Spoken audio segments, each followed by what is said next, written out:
Sometimes the best stories in golf aren't found on tour. You'll find them at the back of the range. And here's your host, Ben Adelberg. And once again, welcome to the Back of the Range. I am your host, Ben Adelberg. This is episode 216.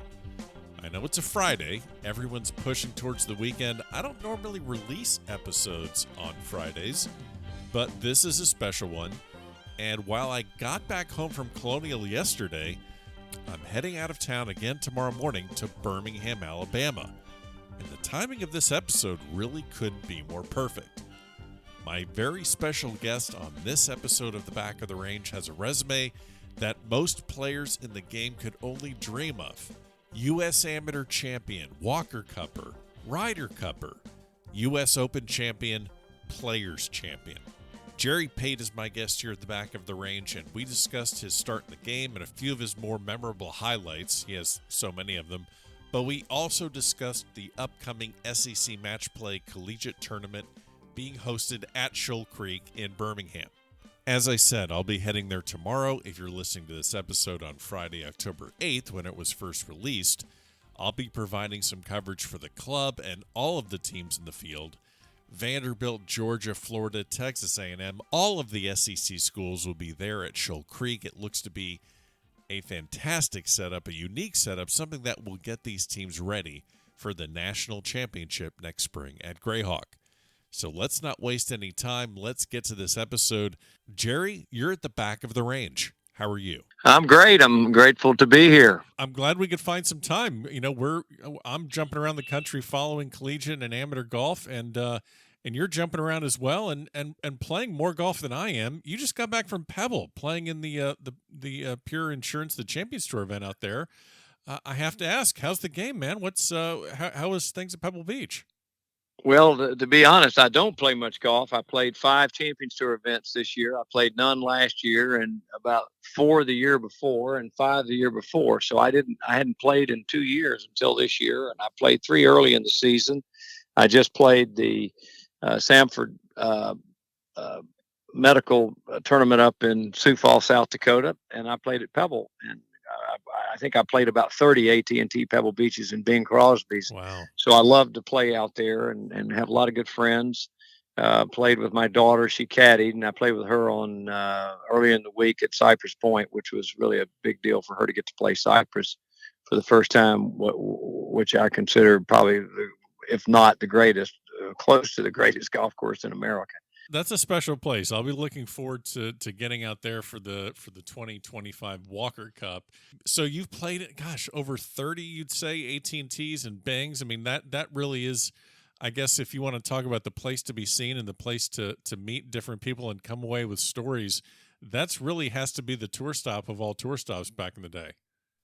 Well, it was a lot of fun. Early on, I played with a friend. I didn't know who he was, but he's still been a life friend, Alfie van Hoel, who is from Palm Beach. He's in the sugar business, and we played my first 2 years, and then I played with my father a couple of times. In fact, my father played maybe 6 or 7 Crosbys. In fact, my son Wesley, when he was at Alabama, he got invited to play as an amateur. So I was fortunate enough in those 30 years to play with my father and my son, and had a lot of great partners over the years. You know, some celebrities and mostly business associates and Sure. friends, older mentors really that I played with. And it's just a great way to meet a lot of good people, and you're playing wonderful golf courses. In the old days, we played Cypress and Pebble and Spyglass. And probably 10 years ago, Tom Fazio did some work at Spyglass, put a lot of drainage in, new cart paths, and I wrote letters to everyone out at the Pebble Beach Corporation and told them I've never seen the golf courses better. I mean, they played as well as you would play at Augusta National. Pebble Beach, you know, when I first played in '76, was really just a municipal golf course. Right. It was pretty average in condition, but it is spectacular. So I know it's a lofty goal to get to play at Pebble, even though it's a public course and a lot of people can't afford it. But if you can scratch up an opportunity to save a buck and go play it, you should play it, because Pebble is special.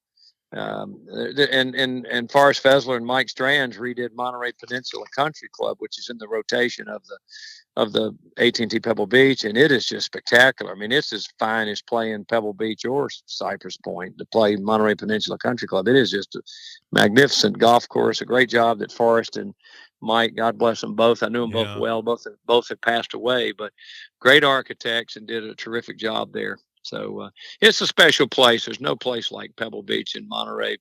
Carmel is just unbelievable.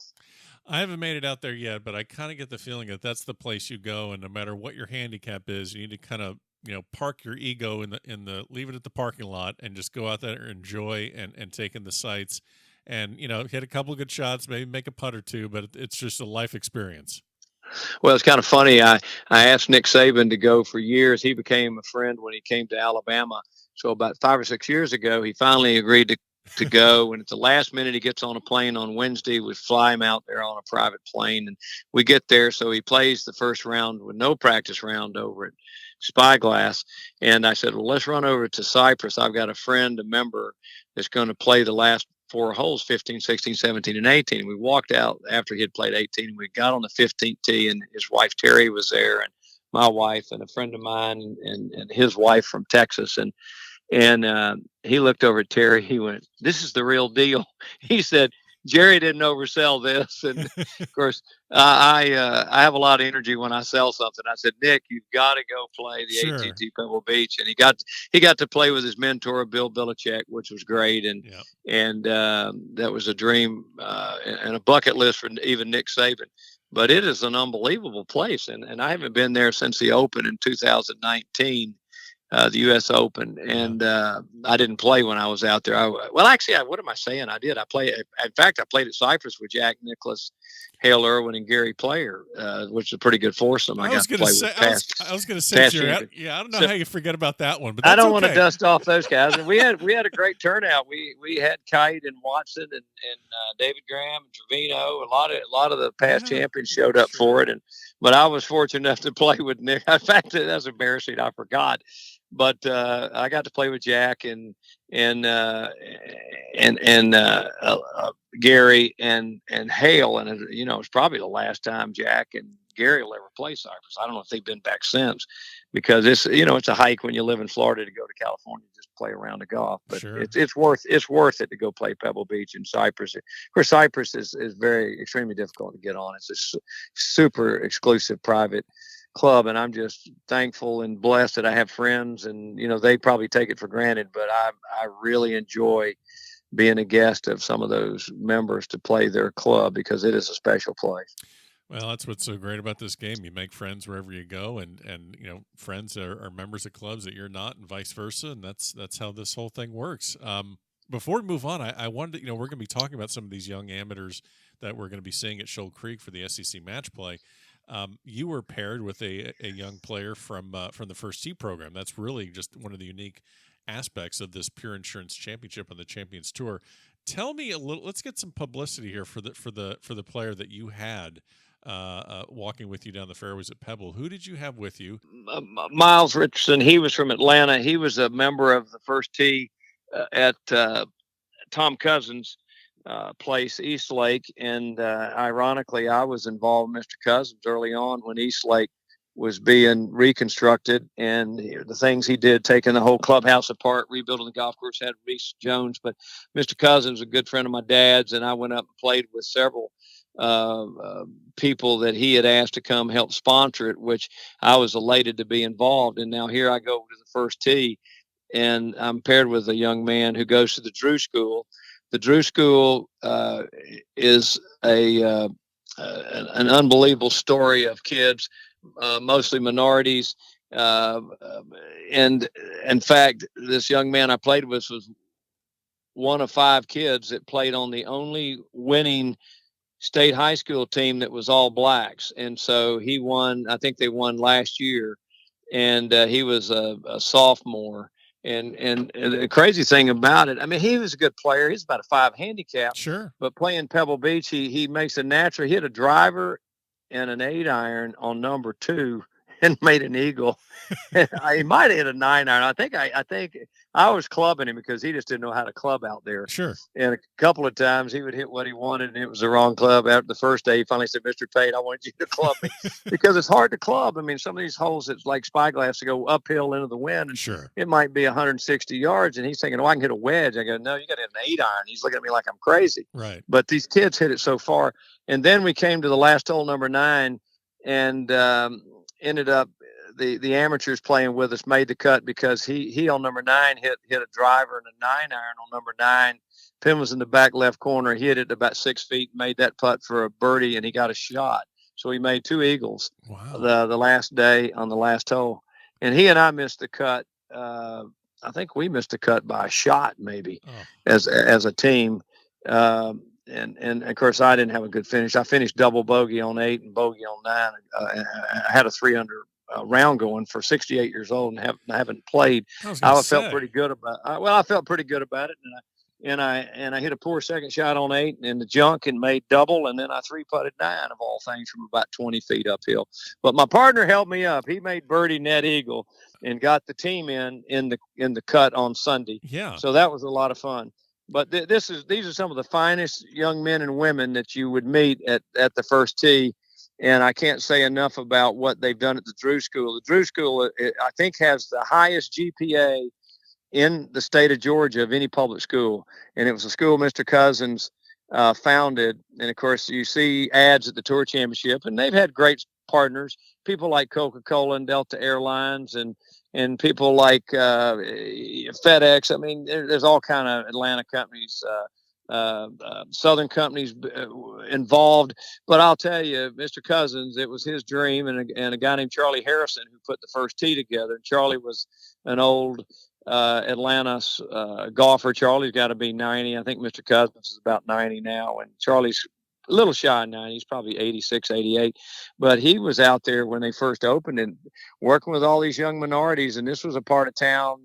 This was the old Atlanta Athletic Club, and it had gotten run down. And Mr. Cousins threw about $30 million, I think, of his own money. And there's no telling how many millions have been given. Sure. And it was done for 2 reasons: for education and for the great game of golf to share experiences.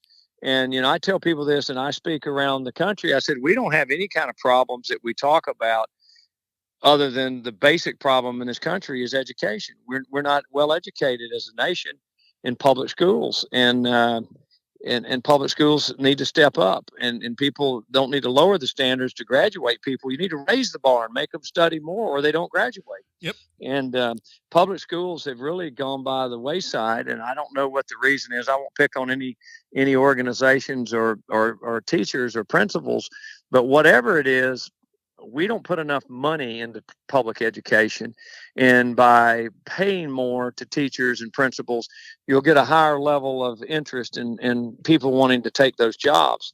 And I think the first tee has proven that having support with people in the community that can educate kids on life skills and learning, there's nothing greater than what the first tee's done to educate kids. And the poster child for the whole educational system has been charter school like the Drew School. It's a public school, but it works. 100%. Now we're talking about getting these kids, obviously, education, and also getting kids into the game of golf, learning all the great things and character building tools that the game provides.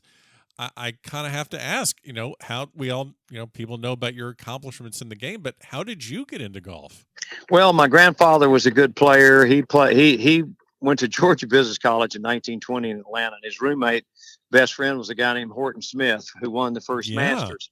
And in fact, my dad in 1934 went with my grandfather. He was living down in Thomasville, Georgia, and went to the Masters. And my granddad played in tournaments in Thomasville. He kind of was back and forth between Atlanta, Jacksonville, and Thomasville. He was with Sherwin-Williams Corporation his whole career, 40 years.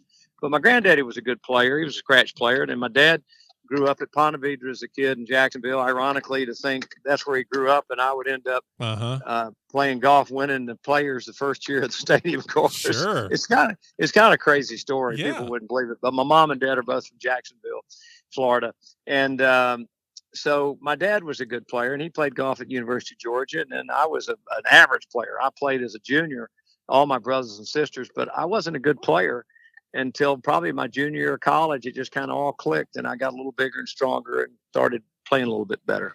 Yeah, I was actually going to ask you about that because you have this great amateur career. You win the '74 USAM and Low-Am in the U.S. Open and Eisenhower Trophy, Walker Cup. These are the things that all these college kids that we're going to see in a few days at the SEC match play. These are all the things that they're dreaming to be able to achieve something like this. And this is what you're able to do. But I'm sure that many of them might be surprised to hear about your journey playing college golf at Alabama, because you weren't exactly, correct me if I'm wrong, but you weren't exactly the heavily recruited blue chip prospect, right? So I was a walk-on at Alabama, and Alabama didn't have a golf program. In fact, it was a football school. Bear Bryant was the athletic director, and Conrad Raylene had been at Florida for about 15 years, went to University of West Florida in Pensacola in 67, and he got hired in 1970 by Coach Bryant. And so the fall of 71 was his first year, and it was my first year. And my dad was a letterman on the University of Georgia team, and I wanted to go to Georgia. I was born in Macon, Georgia. Right. My family moved to Georgia in 1800. They were cotton farmers, and my mom graduated from Wesleyan. She was in the art and history and conservatory in Macon, Georgia.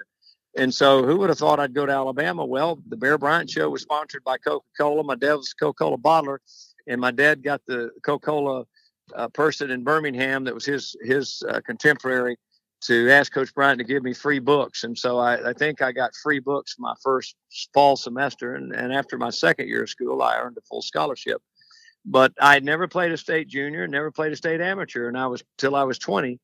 And Andy Bean came to Pensacola a couple of years and played in a tournament called the Fall Staff, which in that time had been changed to the American Amateur. And he said, why don't you come down and stay with me in Lakeland, and we'll play the Florida Amateur? And I said, Andy, I'm not good enough. So he called and got me in the Florida Amateur at the last hour.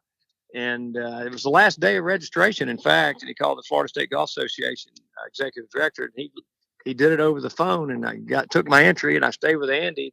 Andy was winning every day. We came to the last day, and he had a 2-shot lead. Actually, he had a 1-shot lead with 3 to play. He hit it about 6 feet, and I plugged it in the bunker. I'm dead. He's going to make birdie. I'm going to make bogey. He's going to have a 3-shot lead with 2 to play. I hold it out of the bunker, and he 3-putts. And we end up, I have a 1-shot lead. And then I parred the last 2 holes, and he parred the last 2 holes. He shook my hand and said, congratulations. I said, for what? He said, you just won the state amateur. I said, you're kidding. Are you sure? He said, yeah. He said, nobody's even near us. And so then he said, let's go to Jacksonville and qualify. We'll stay at your grandparents, try to qualify for the U.S. Amateur. It's going to be up in New Jersey. And so I said, fine. So we went to San Jose Club, which ironically my granddaddy was a founding member there in 1926 or 28 in Jacksonville. Okay. I didn't even know he had been a member there. Isn't that crazy? Because he had left there and moved to Georgia and then back to Ponte Vedra. But Ponte Vedra opened, I think, in 32 or 33. So anyway, I went down there and I was medalist, and I went to New Jersey. The next thing you know, I won 8 matches and I won U.S. Amateur. And I come back to school, and Bear Bryant is taking credit for my scholarship. He's got my name on the marquee of the Coliseum. My name was up on the marquee of the Coliseum in front of the football office the whole fall. Said, congratulations, Jerry Pate, U.S. Amateur champ. So I've gone from the fraternity house to the White House, Right. And nobody ever heard of me. And so I went and played that fall at the preview at the Scarlet course, NC2A. It was in Columbus, Jack's course, where he played at Ohio State, and I won that. So I go to the World Amateur. I win that, and I played a couple other tournaments. I started winning all these tournaments I was playing in, and it clicked. And I can't explain how. It was just like, I don't know, it was like magic, like a dream.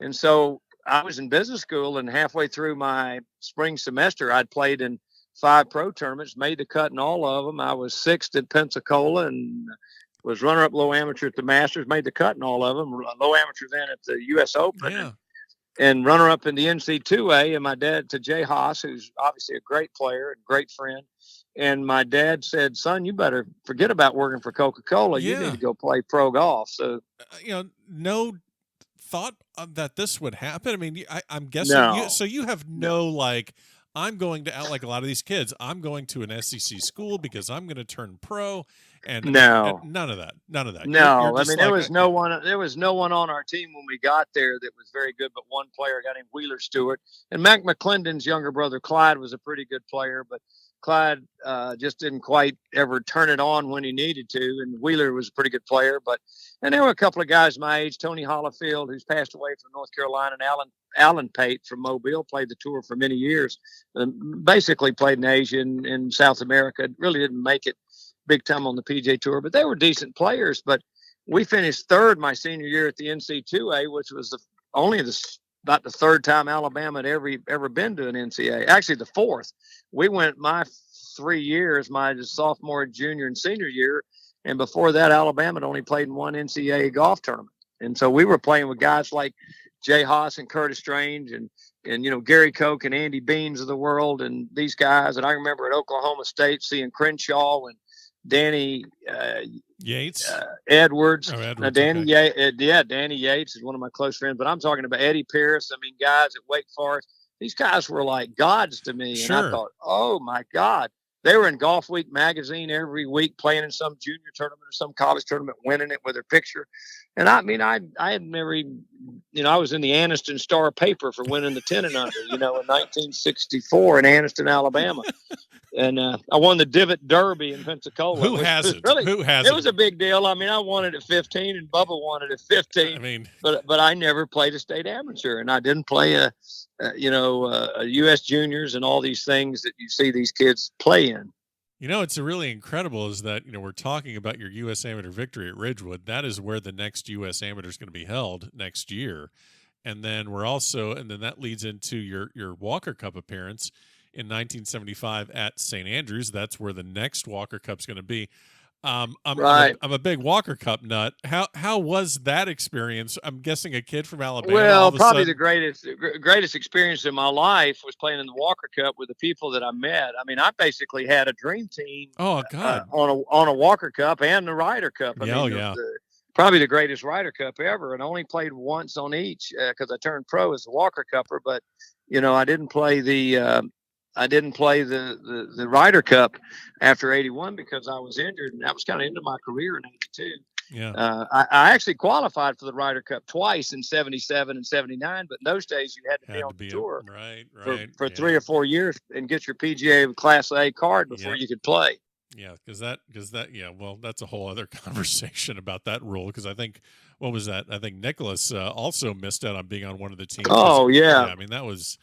Well, Bob Rosberg told me when he was a rookie on tour, and I worked with Bob at ABC, he said you had to play the tour for 1 full year and you didn't get paid. The PGA of America wouldn't let you accept prize money back in the 50s. Huh. And he said then you had to be on the tour 5 years before you could play on the Ryder Cup. Isn't that crazy? That makes very little sense. Meanwhile, we changed the rules when we started getting our butt kicked by all those young guys on the European tour. So if you can play and you're the best player, it doesn't matter how old you are, how long you've been on tour.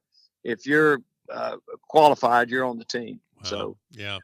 The Walker Cup was great. And at St. Andrews, I got paired 2 matches with Dick Sidoroff. Dick's 84. He won 2 British amateurs. I talked to Dick literally every day or every other day since 75. Is that crazy? Wow. And of course, Dick and I lost both of our singles, both of our foursomes match and then alternate shot matches. And then I lost both of my singles matches, and I lost one to a guy named Mark James, who's from Leeds, England, really a great player on the European tour. And Mark reminds me every time I see him, he said, "Tell everybody I kicked your butt." Well, that's friendly of him. And the Walker Cup. Yeah. He beat me in the Ryder Cup and the Walker Cup in singles. Well, just remind him of Brookline in '99, and that should shut him up pretty quick. So, yeah.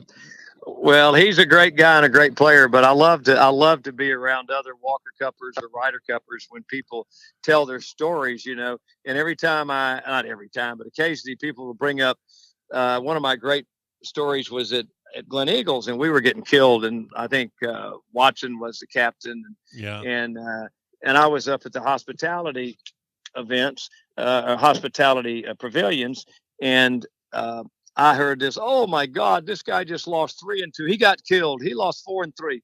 has to be a record. And I was listening to all the Europeans just embarrassing us. And I looked over at one guy and I said, I remember one time there was a match where Nick Faldo and Sam Torrance, who were the best two players on their team, they got beat 7-5. And the guy goes, "Oh, no way. It could not hardly ever be. No. I said, yeah. And they said, who was it? I said, me. and Trevino and I won 7-5. Yeah. So anyway, that was a lot of fun. Yeah, that team. That was at Walton Heath. Yeah, that team. I mean, really, we just got done actually with this recent Ryder Cup, and they're really talking about how the U.S. team is really on kind of a resurgence now. We're adding, I think we're recycling in some younger talent, but this team is kind of set to go for the next 2, 3, 4 sessions, or 2, 3, 4 times they're going to hold the Ryder Cup. And they are comparing it to that 81 team that you were on. Watson and Floyd and Trevino and Nicholas and Nelson and Miller, and we just go on and on. Kite, Irwin. But yeah, you just mentioned it. Gosh, there's got to be you playing with Trevino twice. I mean, it doesn't get much better than that. Well, that's one of the, I could talk all night about stories like that, but I'd played the day before with Crenshaw. Dave Morris said, we've got the best team on paper ever. So you guys pick who you want. So my brother-in-law, Bruce Litsky, picked Bill Rogers, his roommate in college. They got beat. Crenshaw and I are best friends. We got beat. We paired to get, we picked ourselves to play. We get beat. Next day, that night, Trevino says, I'm going to take Pate. He just needs a caddy. So we go out the first hole, and he hits this kind of little low skinker. It's over the hill, blind shot, and then you go back up a hill to a blind shot green. You go down this hill, you can't see it, and up the hill, you can't see it. First hole at Walton Heath. So Faldo and Torrance have hit it kind of left center, 40, 50 feet away from me, 80 feet. Trevino's hit it short right, and I'm hit the long drive. I'm playing an orange ball, of all things. Of course. And so I've hit it right down the middle, and Trevino walks up. I said, where'd you go? I didn't see you hit. He says, I picked up. And I go, no, really? And I started laughing. I said, no, where did you hit it? And he reached in his pocket. He says, right here, Bubba. Here it is, Bubba. And then he goes real loud, you can beat these guys by yourself. Oh, and they looked God. over and gave a dirty look. And he said, now, come on, they can't beat you. And so they hit a shot. They're kind of long. And he said, what do you have? I said, I got 190. What you going to do? I said, I'm going to take this 3-iron and cut it up in the air. He said, I want you to take a 4-iron out and hit it right to pin. Don't try to cut it. Don't try to hook it. You don't hit the ball crooked, and just do what I tell you to do. And I hit it about 6 inches. So we get up on the green and it's 6 inches. So he walks up there. It's a gimme. You can see the orange ball. They're about 30 feet away. Sure. And he nods to them. Is it good? And they go, yeah. So we walk over here and he picks the ball up and throws it at me. He says, I told you, Bubba, they can't beat you. They can't beat you, Bubba. And I mean, they're so psyched out. And I think I like birdied 2, 4, 6, or 7, or 8. Trevino birdied every hole in between, and we beat them 7-5. Good God. And so we're doing this interview, and I still have it on tape. And I mean, I was really playing well in 81 and 82, right before I got hurt. I was playing about as well as I ever did in my career. And Clive Clark's doing the interview. He says, Lee, and I was the youngest kid on the team. I was 27. He said, you got the young Jerry Pate played well. What do you think? And he said, let me tell you something, Clive. He said, this kid, I just witnessed a round of golf. You can't believe it. I mean, my chest is bowing out, my ego, my hat's about to explode. He said, this guy's the greatest player in the world. Oh, and no. I'm thinking, and then he goes, from the neck down, he's the dumbest SOB. And he said it on TV. He's the dumbest player I've ever played with. He needs me to caddy. And I said, give me the microphone. He said, you just shut up and do what I tell you to do. It was the funniest interview you've ever seen. He said, if I caddy for him, we'd both make more money. He says, I don't need to play. I can just caddy for him. Oh. And so we played another match and won. I can't remember who we played in the next match, but we won that match as well. I think we played Oosterhouse in Torrance the next match. But playing with Trevino is like, oh, my God, it's just like unbelievable. The guy, he keeps you so loose. He's so positive. He coaches you. He's a caddy, shoe shine guy, club bag repair guy, hustler, gambler, greatest player at one time in the game. So, I mean, who else would you want for a partner? You're not nervous. He knows the game from the parking lot to the trophy presentation, I'll tell you. Yeah, that had to be an absolute thrill. I mean, just not only being on that team, but being with being with him, that had to be incredible. You mentioned your kind of career really, after 82, getting injured, really, that was, I guess, fair to say, that kind of the beginning of the end. Well, it was, and I had a 10-year exemption. I'd just gotten beat a shot at I think I was second at Doral. I think Andy Bean won. I got beat a shot at Augusta. Stadler won. I won the Players, and I finished, I believe I was second at Colonial. So I believe if I wasn't leading the money, I was close. And it was in May, and I was practicing on some hard ground, trying to think, and it was windy that day out at the golf course west of Pensacola, and the wind came up, real strong wind. I thought, I'll try hitting these low one irons, get ready for Troon, because I really like to play well in the British Open. Sure. And I'd played well in the Open. I'd had a first and second in the Open. I'd had a second, third, fourth, and fifth in the PGA, my first 5 times, and a third, fourth, and sixth at the Masters.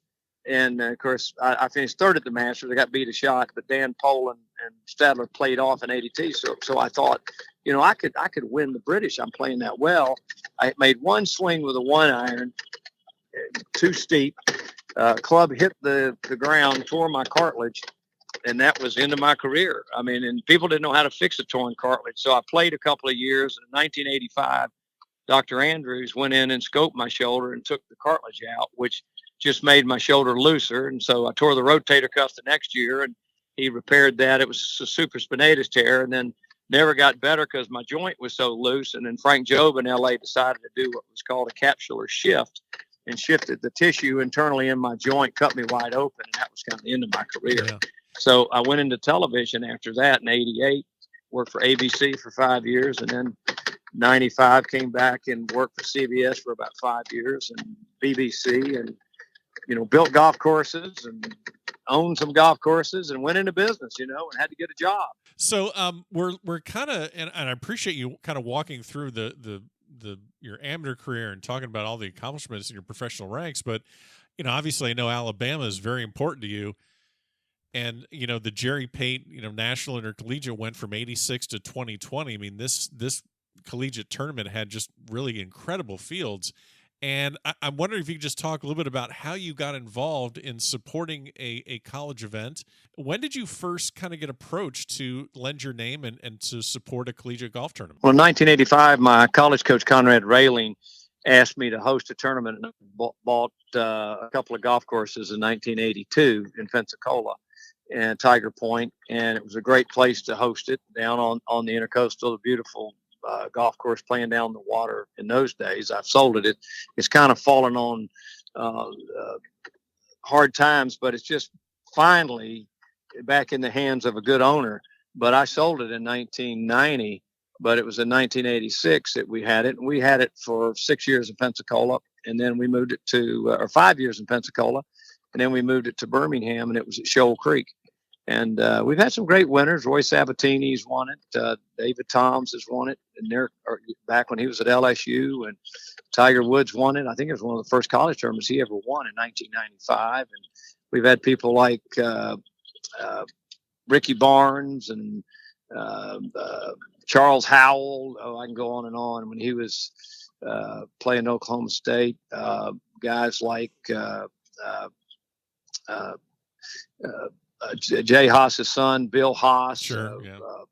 Oh gosh, we've had Justin Thomas, on and on. We've had a lot of good players. I mean, we've had so many of them I can't even think about it. I think the coolest thing is we've had sons of guys that I played on the PGA Tour. We had Payne Stewart's son. We had both of Jay Haas's son, Bill and Jay, and we had Craig Stadler's son, Kevin. We had D.A. Wybering's son, Matt. We had Ray Floyd's both of his sons, yeah, Robert Raymond, yeah. And Raymond. We've had, who else? We've had a lot of sons play in it. We had my son Wesley played in it. I'm sure I'm missing some. Somebody hears this, they'll be disappointed I didn't mention their name, but I can't remember 35 years at 60 kids times 35. That's a lot, isn't it? That's a lot. That's a lot. That's about 2,000 different kids who've come through, or 2,000 contestants. Some of them have been the same year after year.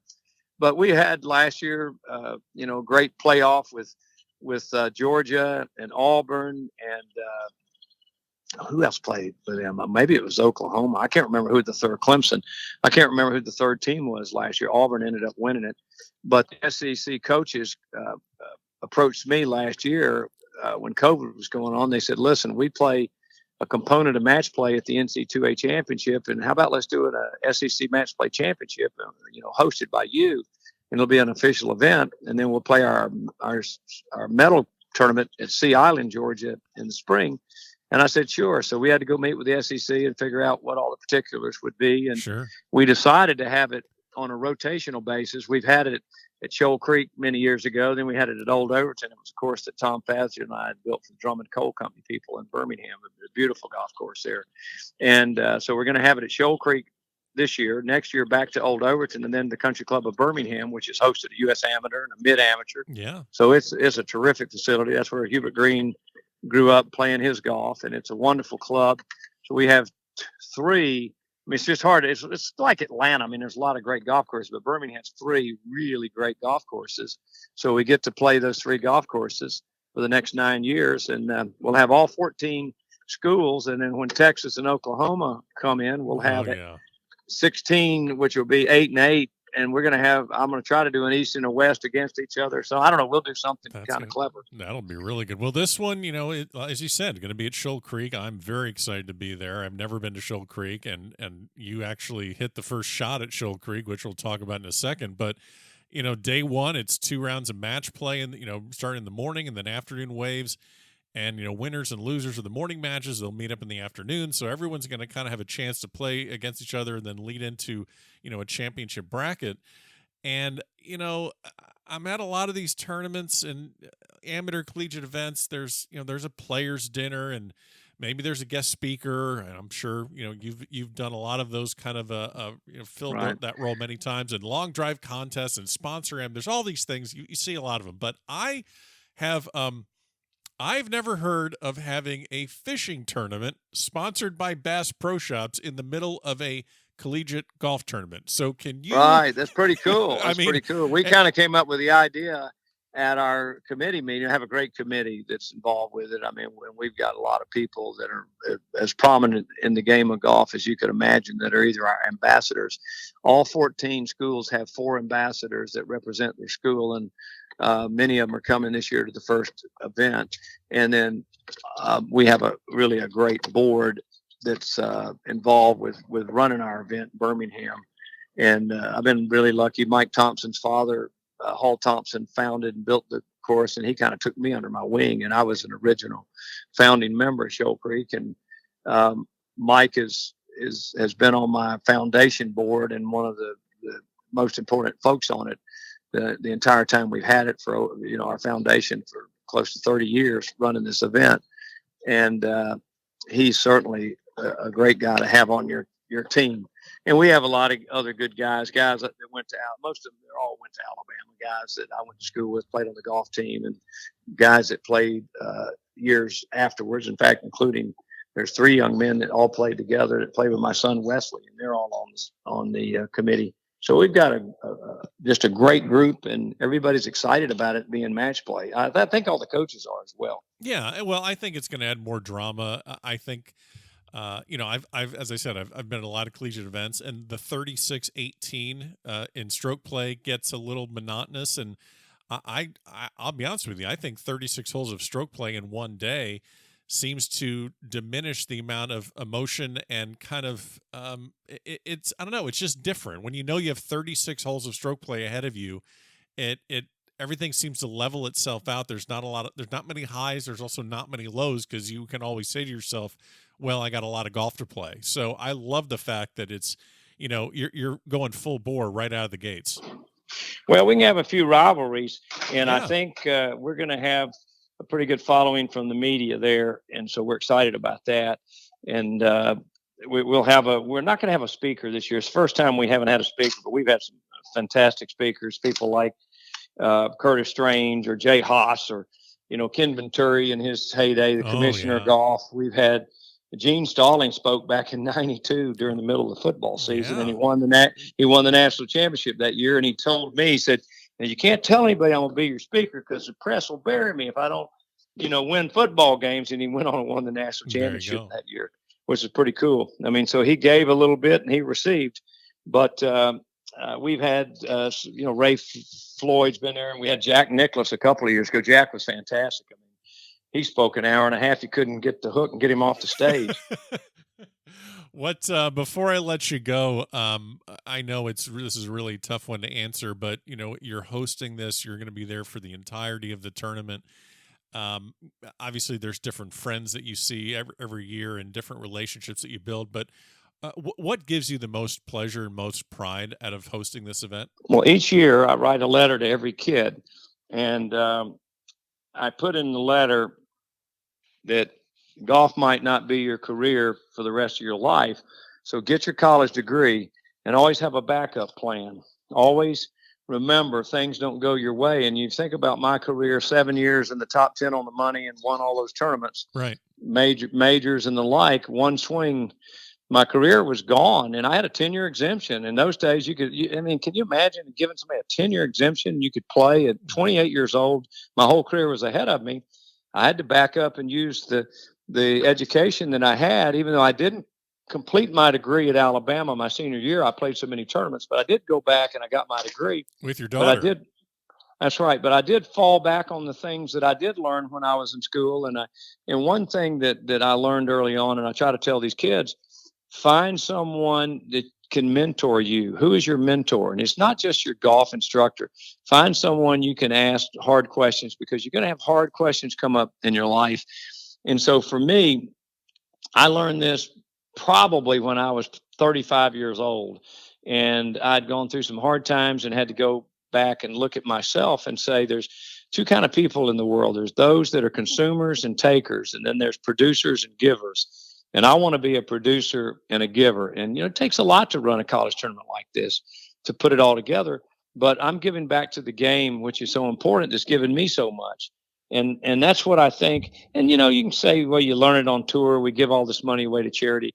And people probably don't think that a Tiger Woods or a Bryson DeChambeau or Brooks Koepka or Justin Thomas, oh, no, they're making so much money, they don't care about anybody. Believe me, these guys spend a lot of time doing things for other people because they recognize. And I love Charles Barkley, and he went to Auburn, I went to Alabama, and Charles and I are good friends. He says, Jerry, can you believe they paid me to play basketball? I got paid to play basketball. And because that's all I knew how to do was to play basketball as a kid. And I said, hey, I got paid to play golf. That was a pretty good deal. Yeah. So when you realize God's given you a special talent, even if you have to work hard on it and find it, I didn't have much of a talent that I knew of until I was about 20.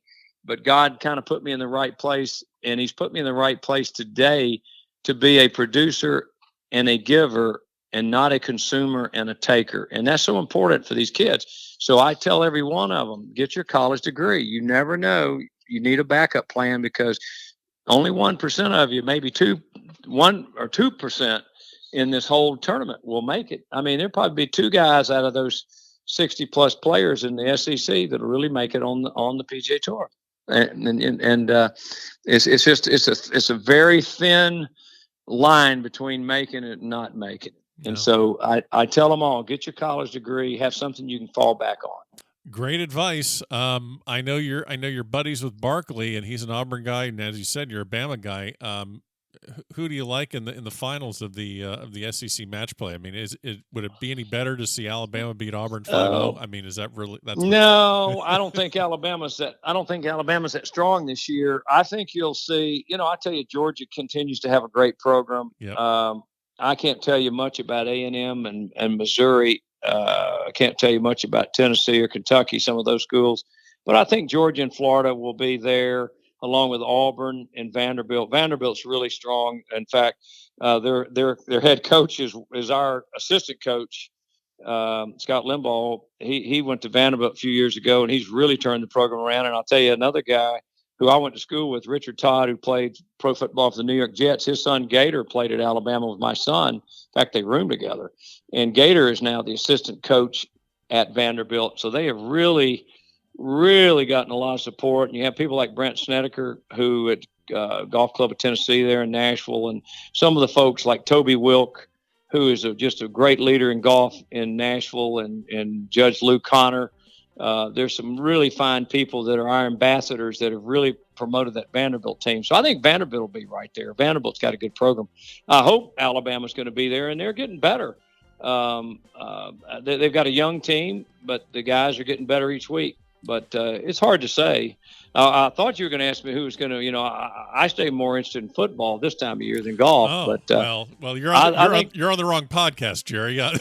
I know. I think you're going to see Georgia and Alabama in the SEC championship. Okay. Well, I'm the wrong guy to talk football with. I know far more about golf than I do about football. Let's just say that. But yeah, well, you probably know more about golf than I know about golf. I know a little bit about these kids. You're right on point though. You're picking out some schools, the Georgias and the Vanderbilts, Florida. You got it. You're right there. And I've spent some time with the Vanderbilt team, and yes, they are looking pretty strong. So I really do appreciate the time. I'm so glad I'm going to get to meet you at Shoal Creek during the SEC match play. And I think it's fantastic bringing match play early in the season for a lot of these teams. It'll get them ready for the national championship. And can't thank you enough for the time. And I look forward to seeing you. And thanks for stopping by the back of the range.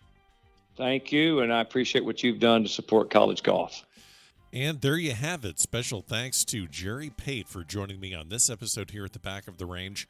Make sure you're following along on Facebook, Twitter, and Instagram. Going to be posting a lot of content from the SEC match play. And we'll see you again next time here at the Back of the Range.